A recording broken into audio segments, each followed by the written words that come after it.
L'heure est donc à l'émotion, mais aussi pour l'État à la réaction. À 16 heures aujourd'hui, le Congrès a été réuni à la demande du chef de l'État. 577 députés, 348 sénateurs étaient à Versailles.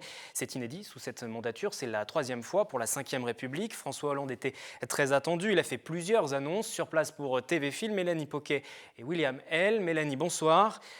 Bonsoir De Wilfried. nombreuses annonces ont été faites par le président lors de cette intervention devant le Congrès. Oui, tout à fait. Le président a notamment rappelé que la France est en guerre. Ce sont ses propres mots. Il a tout d'abord rendu hommage à toutes les victimes, celles qui ont perdu la vie, celles qui luttent encore et qui sont blessées, les forces de l'ordre, les secours. Parmi les annonces, il a notamment demandé au Conseil de sécurité des Nations Unies de se réunir pour faire une résolution. Il rencontrera bientôt le président américain Barack Obama et le président russe Vladimir Poutine pour, je le cite, unir nos forces. Au niveau de l'état d'urgence, le Parlement sera saisi ce mercredi pour un projet de loi pour prolonger l'état d'urgence de 3 mois.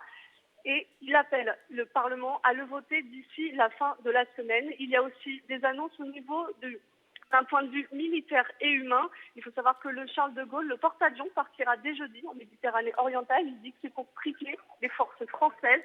Il a aussi rappelé que 10 avions de chasse ont bombardé la Syrie hier. Et au niveau des annonces, je vous le disais, il y aura 5 000 emplois de policiers et gendarmes d'ici 2 ans. Ça fera 10 000 emplois sur le quinquennat. C'est un moyen de permettre aux forces de rester sur le terrain par rapport à 2017. Mélanie, des annonces qui ont été faites devant les députés, les sénateurs. Ils ont ensuite échangé, débattu. Le président a auparavant quitté la salle.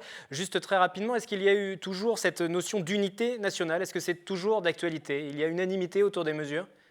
Alors, juste après le discours du président, nous sommes sortis rencontrer les élus. Nous avons pu nous en contenir quelques mots avec Valérie Pécresse, qui nous a dit que les annonces étaient bien, mais c'était celles déjà présentées à l'époque. Du côté de Benoît-Hamon, et notamment des élus de gauche, c'est bien l'unité nationale qui a été répétée. Merci Et une Mélanie. unité nationale et internationale, qui a été Merci. précisée à plusieurs reprises. Merci Mélanie. Reportage complet à suivre dans notre édition de demain. Bien évidemment, vous restez donc pour l'instant pour recueillir les témoignages sur place. Mélanie Poquet et William L. pour TV Film.